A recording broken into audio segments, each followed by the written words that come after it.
Good morning friends, स्वागत है हमारे यूट्यूब चैनल विवेक एकेडमी मोतिहारी पे। आज आपको हम Bihar DElEd second year S9 के विषय के एक टॉपिक है असमानता इनइक्वालिटी के बारे में प्रकाश डालेंगे। इस टॉपिक के माध्यम से हम आपको समाज में जो असमानताएं देखने को मिलती है उसके बारे में एग्ज़ाम के पॉइंट से, एग्ज़ाम के लेवल से बेहतर तैयारी कराने का प्रयास करेंगे। आइए इस टॉपिक को समझते हैं। असमानता को, असमानता का मतलब होता है इनइक्वालिटी। आए दिन हम देखते हैं किसी के साथ बुरा व्यवहार हो रहा है। कोई ताकतवर है तो उसके साथ अच्छा व्यवहार होता है, कोई ताकतवर नहीं है उसके साथ बुरा व्यवहार होता है। तो असमानता का मतलब होता है, चाहे वो शिक्षा में असमानता हो, स्वास्थ्य में हो, या समाज में किसी भी चीज़ को लेकर असमानता देखने को अगर मिल रही है तो इसके श्रेणी में आएगा। जब विविधता से परिपूर्ण समाज में विविधता के आधार पर, जैसे कुल, निवास स्थान, भाषा, आस्था, मान्यता, धर्म, संप्रदाय के आधार पर सुविधाओं और अवसरों से वंचित किया जाता है और लोग उस स्थिति में रहने को बाध्य हैं या बाध्य किया जाता है, इसे ही असमानता कहते हैं। हमारे समाज ने मानव सभ्यता के विकास के क्रम में सत्ता और व्यवस्था के भिन्न भिन्न रूपों को देखा और उन वर्चस्ववादी ताकतों के अनुरूप जीने को बाध्य हुआ। तो विविधता से परिपूर्ण समाज का मतलब हुआ कि हमारे समाज में विभिन्न प्रकार के लोग रहते हैं। आपको हम पढ़ाए थे विविधता में, तो उस टॉपिक में बताए थे। तो यहाँ विविधता से परिपूर्ण समाज का जिक्र किया गया है। तो विविधता से परिपूर्ण समाज का अर्थ हुआ कि भिन्न भिन्न जाति, धर्म, आस्था, मान्यता आदि के आधार पर जो है इसको बताया गया था। तो उस प्रकार के लोग रहते हैं। हमारा समाज जो है विविधता से भरा हुआ है। तो विविधता के आधार पर ही असमानता देखने को मिल रही है। जैसे मान लीजिए कि यहाँ पे लिखा है कुल के आधार पर असमानता। स्कूल के आधार पर असमानता समझेंगे तो इसका मतलब हुआ कि कोई बड़ा कुल में पैदा लिया, कोई छोटा कुल में पैदा लिया, कोई बड़ा घर में पैदा लिया, बड़ा घराना में, कोई छोटा घराना में। तो उसमें जो है लोग जो हैं, अगर वो बड़ा कुल का है तो उसके साथ अच्छा व्यवहार करते हैं, और जो छोटा कुल का है, निम्न कुल का है, दलित है, पिछड़ा है, शोषित है, वंचित है, तो उसके साथ बुरा व्यवहार हो रहा है। तो यही तो असमानता है। निवास स्थान के आधार पर कोई अच्छा जगह रहता है, कोई शहर में रहता है और कोई गांव में रहता है। तो गांव का लड़का है तो बोलते हैं अच्छा ये गांव का है, तो इसके साथ लोग भेदभाव करने लगता है। शहर का है तो उसके साथ अच्छा व्यवहार करने लगेगा। तो ये गलत बात है। भाषा के आधार पर विविधता, कोई इंग्लिश बोलता है और कोई अपना मातृभाषा में बात कर रहा है, तो वहाँ पर विविधता देखने को मिलता है कि क्या पढ़ा है, इसको कुछ नहीं आता है।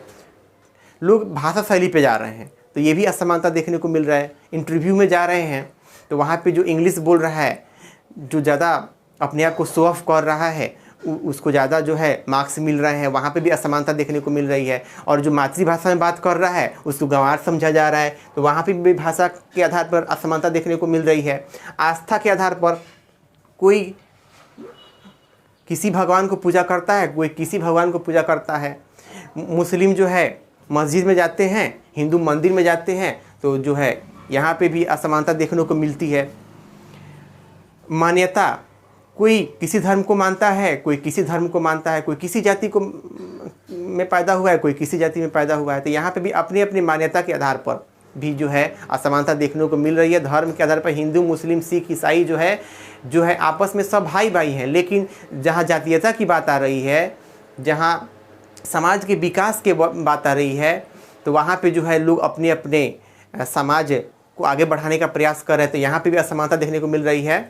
हिंदू मुस्लिम को आगे नहीं बढ़ाना चाह रहा है, मुस्लिम हिंदू को आगे नहीं बढ़ाना चाह रहा है, या कोई भी कास्ट हो, तो वहाँ पे भी असमानता देखने को मिल रही है। लेकिन ऐसा नहीं होना चाहिए। समझ में आ ही गया, अलग अलग प्रकार की विविधता देखने को मिल रही है, असमानता देखने को मिल रही है। और यहाँ पे सुविधाओं और अवसरों से वंचित किया जा रहा है। जो गरीब घर में पैदा लिया है उसको सुविधा से वंचित किया जा रहा है। शहर में क्या है कि बड़े बड़े प्राइवेट स्कूल खुल जा रहे हैं। उस प्राइवेट स्कूल्स में जो है अमीर के बच्चे पढ़ रहे हैं, और जो सरकारी स्कूल है जहाँ पे शिक्षकों की अभाव है हमारे ग्रामीण परिवेश में, वहाँ पे बच्चे जो है सारे प्रकार की सुविधाओं से, यहाँ तो शिक्षा से वंचित हो ही जा रहे हैं, शिक्षा में पिछड़ रहे हैं। और शहर के बच्चे जो है शिक्षा में आगे बढ़ रहे हैं, क्योंकि उनकी माता पिता के पास ज़्यादा पैसे हैं, ज़्यादा रुपया है, या उनके माता पिता का आर्थिक स्थिति अच्छा है। और आर्थिक स्थिति ही सबसे बड़ा मायने नहीं होता है। अगर किसी को आगे बढ़ाना है तो शिक्षा ज़रूरी है, तो लोग शिक्षा के लिए अपना बेहतर प्रयास कर रहे हैं ताकि हम अपने बच्चों को अच्छी शिक्षा दे पाएँ। और यहाँ पर बताया गया है, लेकिन इस सारे आधार पर कोई कहता है मेरा बच्चा इंग्लिश मीडियम में पढ़ता है, तुम्हारा बच्चा सरकारी में पढ़ता है, तो यहाँ पे भी असमानता देखने को मिल रहा है। और यहाँ पे लिखा हुआ है कि और लोग उस स्थिति में रहने को बाध्य किया जाता है। गरीब है तो गरीब में ही रहो, है ना, आगे नहीं बढ़ने का अधिकार है। वर्चस्ववादी जो लोग हैं, दबंग लोग हैं समाज में, वो जो गरीब हैं, पिछड़े हैं, दलित हैं, शोषित हैं, वंचित हैं, उनको आगे नहीं बढ़ने दे रहे हैं, उनके अधिकार का हनन कर रहे हैं, उनके अधिकार का शोषण कर रहे हैं। तो यहाँ पे भी सरकार को ठोस कदम उठाने चाहिए ताकि जो भी हमारे समाज में पिछड़े लोग हैं, जो सुविधाओं से वंचित हैं, उनके द्वार तक सुविधा पहुंचनी चाहिए। जो बच्चे विद्यालय नहीं जा रहे हैं उन पर भी सरकार का ध्यान होनी चाहिए कि क्या कारण है विद्यालय न जाने का, उस पर विचार करना चाहिए। और ये डिफिनीशन जो लिख दिए हैं, सारा बता दिए, तो इसे ही असमानता कहते हैं। और असमानता के डिफिनीशन में आपको एग्जाम में ये पॉइंट पुट अप करना है ताकि आपको अच्छे मार्क्स आएंगे। फिर यहाँ पे पैराग्राफ चेंज करना है कि हमारे समाज ने मानव सभ्यता के विकास के क्रम में सत्ता और व्यवस्था के भिन्न भिन्न रूपों को देखा और उन वर्चस्ववादी ताकतों के अनुरूप जीने को बाध्य हुआ। वर्चस्ववादी ताकत जो मतलब हुआ कि जो समाज में दबंग लोग हैं या कोई भी योजना चलती है बिहार सरकार या अन्य सरकार के द्वारा, तो वो सुविधाओं को नहीं पहुँचने देते हैं। जैसे जल नल योजना भी हाल फिलहाल में लॉन्च हुआ है, तो जल नल योजना में तो हर घर नल का जल पहुंचाना है, लेकिन जो वर्चस्ववादी ताकत हैं, अमीर हैं, वे जो है नहीं पहुंचाएं, है ना, घोटाला हो गया, असमानता देखने को मिला। तो वहाँ पे तो जल का तो कोई नामो निशान नहीं है, सिर्फ टंकी और बैठ गया। और जो वर्चस्ववादी ताकत है उनके आगे कोई बोल नहीं पाया। जो भी गरीब हैं, जो पिछड़े हैं, वो दलित हैं, उनके खिलाफ आवाज़ नहीं उठा पाए। तो यहाँ पे क्या है कि वर्चस्ववादी ताकतों ने उन गरीब, वंचित, शोषित, पीड़ित सभी के अधिकारों का हनन किया, सभी के अधिकारों को छीन लिया। तो यहाँ पे भी असमानता देखने को मिलती है। अगर उनको भी थोड़ा ज्ञान होता, थोड़ा नॉलेज होता, तो वो भी इसके खिलाफ आवाज़ उठाते। तो सरकार को इस असमानता को भी दूर करने का प्रयास करना चाहिए। हमारे गरीब, हमारे जो मजदूर भाई हैं, उनके बच्चों को भी आगे बढ़ाने का अवसर, उनको जागरूक करने का अवसर प्रदान करना चाहिए। तो असमानता मतलब जो भेदभाव हो रहा है वो इस टॉपिक में आ गया। तो हमने असमानता के बारे में उसका डिफिनीसन देख लिया, कुछ तथ्य देख लिया, और आगे जो है इसी में बढ़ते हैं। असमानता हमारे समाज को दो वर्गों में लोगों को विभक्त कर दिया, सुविधा संपन्न वर्ग और सुविधा विहीन लोग। दो तरह के लोग हैं समाज में, एक सुविधा संपन्न है, एक सुविधा विहीन है। तो सुविधा संपन्न लोगों के कैटेगरी में कौन कौन से लोग आएंगे? जिनके पास खेती बाड़ी की ज़मीन है, जो अपने बच्चों को अच्छी सुविधा दे रहे हैं, चाहे वो शैक्षणिक क्षेत्र है या स्वास्थ्य का क्षेत्र है या किसी भी क्षेत्र में अपने सारे चीज़ों को अच्छी तरह से फुलफिल कर रहे हैं, अपने सारे रिक्वायरमेंट को अच्छी तरह से पूरा कर रहे हैं। तो वैसे लोग जो हैं सुविधा संपन्न वर्ग में आएंगे। उनको किसी चीज़ की कोई कमी नहीं है, बच्चे अच्छे स्कूल में पढ़ रहे हैं, अच्छे अस्पताल में उनका इलाज हो रहा है। सुविधा तथा जो सुविधा विहीन लोग हैं, जो गरीब हैं, जो हमारे गांव में रहते हैं या शहरी गरीब भी लोग होते हैं, जिनके पास अपना आवास नहीं है, खाने के लिए 2 वक्त की रोटी नहीं है, कपड़े नहीं हैं, रहने के लिए मकान नहीं है, तो वे सुविधा विहीन लोग हैं। गांव में भी बहुत सारे ऐसे किसान हैं इनके पास अपना ज़मीन नहीं है, अन्य का दूसरे संपन्न लोगों का ज़मीन जोतते हैं और उसी से अपनी जीविका चलाते हैं। तो 2 तरह के लोग देखने को मिलते हैं। जो लोग अपने जीविका चलाने में ही व्यस्त हैं, मजबूर हैं, वो अपने बच्चों को अच्छी शिक्षा कैसे दे पाएंगे?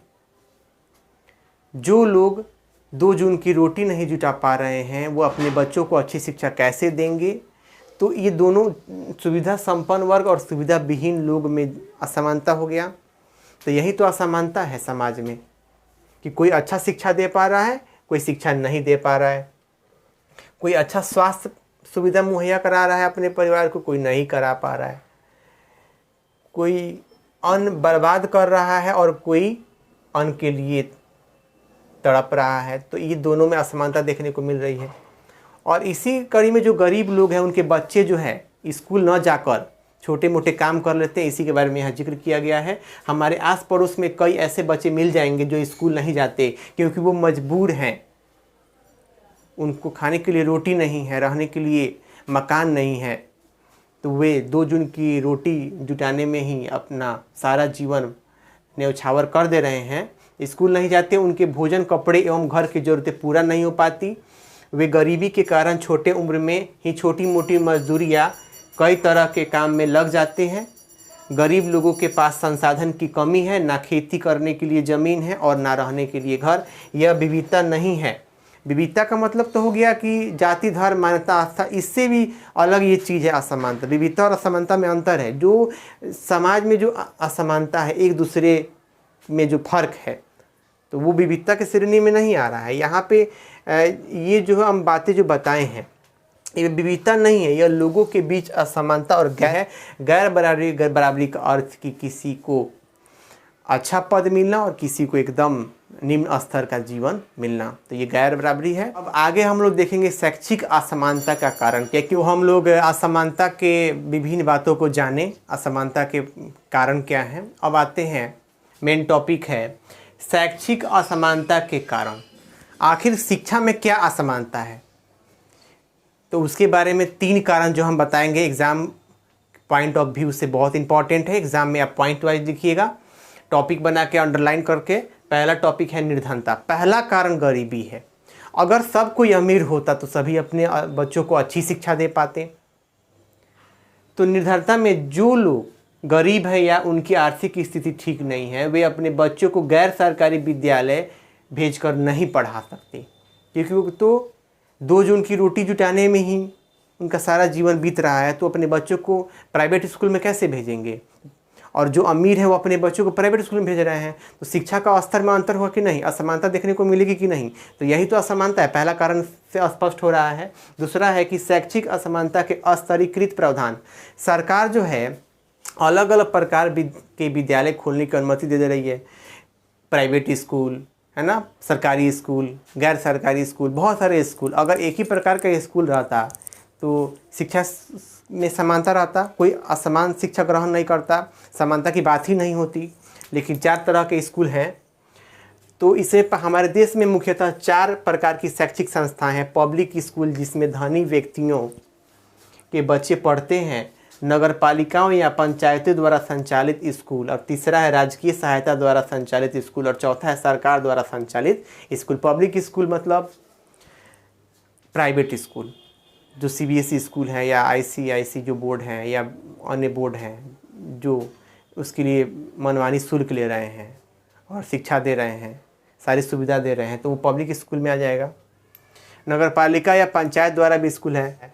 राजकीय सहायता द्वारा संचालित स्कूल एक गैर सरकारी होता है, कि मतलब कुछ अनुदान मिल रहा है सरकार से और कुछ प्राइवेट भी, आधा सरकारी आधा प्राइवेट, तो वो अनुदान वाला स्कूल हो गया। एक सरकारी विद्यालय हो गया। 4 तरह के स्कूल हैं। 4 तरह के स्कूल हैं तो 4 तरह की शिक्षा मिलेगी, तो असमानता देखने को मिलेगा ही। और तीसरा है सामाजिक सांस्कृतिक कारण। ये तो समाज से जुड़ा हुआ मुद्दा है। लड़कियां जो है घर का काम करेंगी, लड़के बाहर घूमेंगे, पढ़ने जाएंगे, या उनको सुविधा दिया जाएगा, लड़कियों को सुविधा से वंचित किया जा रहा है। तो सामाजिक सांस्कृतिक कारण के अंदर गांव में लड़कियों को विद्यालय जाने के लिए प्रोत्साहित नहीं किया जाता। कहता है कि तुम क्या करोगे पढ़ के, चूल्हा चौकी तो करना है। लेकिन आजकल धारणा बदल रही है, बेटियां भी आजकल आगे आ रही हैं। और लड़कों को क्या किया जाता है, प्रोत्साहित किया जाता है कि स्कूल जाओ, पढ़ने जाओ, है ना, पढ़ो लिखो। ST/SC वर्ग के बहुत कम बच्चों को विद्यालय जाने के लिए प्रोत्साहित किया जाता है। अनुसूचित जाति, अनुसूचित जनजाति के लोगों को स्कूल जाने के लिए प्रोत्साहित नहीं किया जा रहा है। तो ये प्रोत्साहित करना चाहिए, उनको भी आगे बढ़ने का अवसर है। सरकार सभी सुविधा को मुहैया करा रही है, परंतु उनके अभिभावकों को भी उनके शिक्षा के स्तर को बढ़ाने के लिए उनको विद्यालय भेजने की आवश्यकता है। तो अगर आपको इस वीडियो के माध्यम से असमानता, शैक्षिक असमानता के कारण अगर आपको टॉपिक क्लियर हुआ है, तो आप हमारे चैनल को सब्सक्राइब करें, लाइक करें, कमेंट करें और अपने दोस्तों में शेयर करें। धन्यवाद।